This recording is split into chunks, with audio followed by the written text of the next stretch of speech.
According to claims made by one royal commentator, Meghan Markle did not even decide not to attend the coronation. In fact, she was told by a man who we used to think might be a little bit weak to stay away.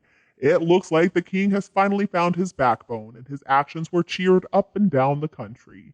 But realistically, he didn't have any choice. He was advised that his coronation was going to turn into a farce of mammoth proportions if Meghan Markle ended up being there.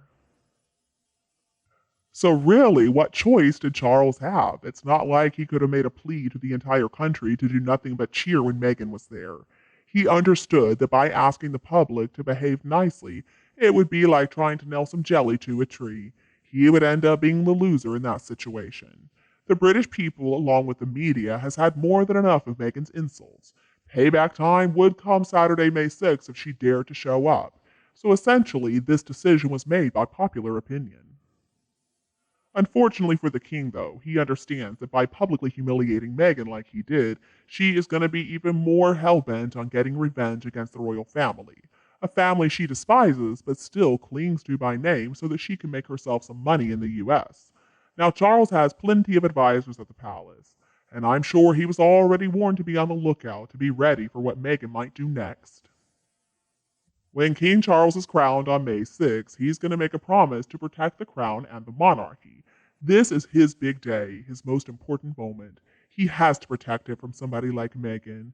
Meghan apparently is furious. So what can she tell her bosses at Netflix and others? How can she claim that it was her decision not to come when she knows good and well the palace could release leaks to the contrary?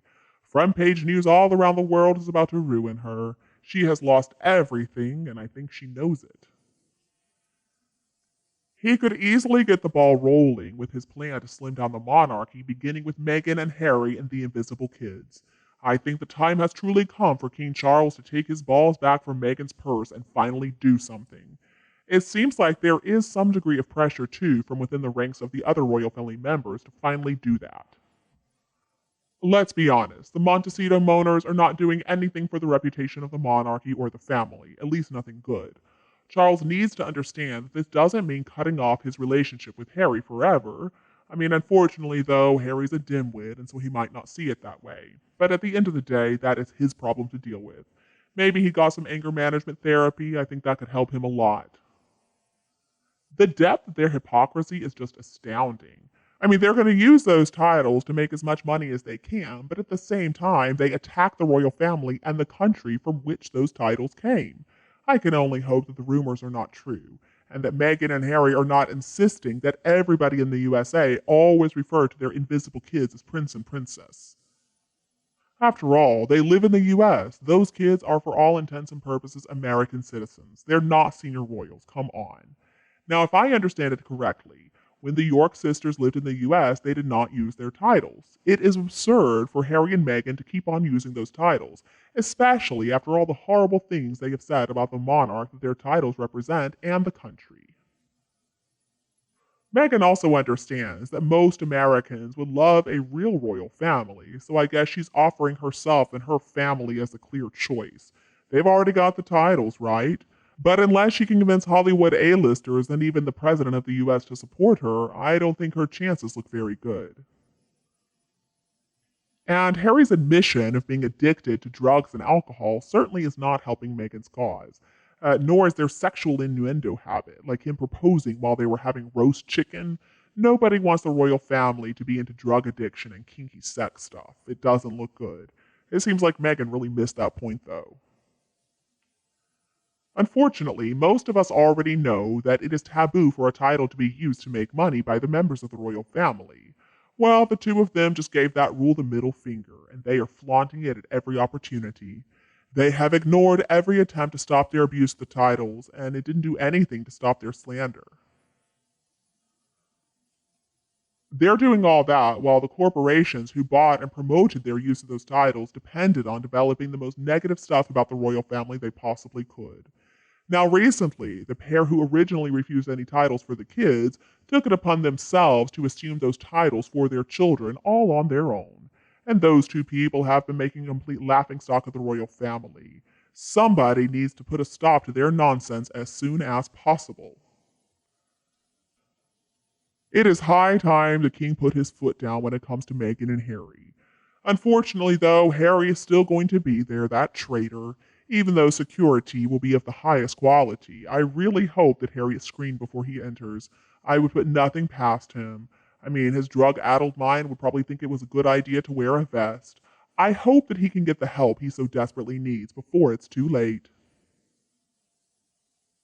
It's important that the people of the UK take this opportunity to show the world how they do ceremonies. In 2012, they did it with the Olympics, and they should really do that again. They can clap and cheer as the royal family processes, but when Harry shows up, I think there should be a long silence, and maybe people can turn their backs until he's passed. It is going to speak volumes, and reporters and pundits all around the world are going to know exactly why. Educated reporters would know the saying, worry when the British stop shouting and go silent. Most people know that King Charles is actually very spiritual. He does not really believe in conflict, but that is his tell. And that's what Meghan and Harry are banking on. But what they didn't factor in was all the support for the monarchy, plus people who hate liars and people who hate people who air their dirty laundry in public. And people who do that to make money, oh, well, they're even more despised. Looks to me like the biggest mistake Meghan made was putting so many demands on Charles before she would dare to attend the coronation. She said that everybody in the royal family had to apologize to her for not welcoming her as a possible future queen. And they were also supposed to have special seating given to them in the front row so that they could look important for Netflix. And everybody in the royal family, as well as everybody in the UK and the Commonwealth, were supposed to celebrate Archofficial's birthday. Charles was expected to conduct the public singing Happy Birthday from Buckingham Palace balcony. Now that her demands have been ignored, what can she possibly do? If she shows up unannounced, she's going to look like such an idiot, and she's going to be booed. So now all she really needs to do is find some way to convince Harry that he shouldn't attend the coronation. I would assume that Charles and Camilla are dreading her next move at this point. Who knows what she's going to do? But rest assured, she and Harry are going to get up to some kind of mischief. And you, what do you think about this couple and the royal family? Please tell me your opinion below in the comments. If you think my video is helpful, don't be afraid to like and share it with anyone else who would love it anytime you want. And please subscribe.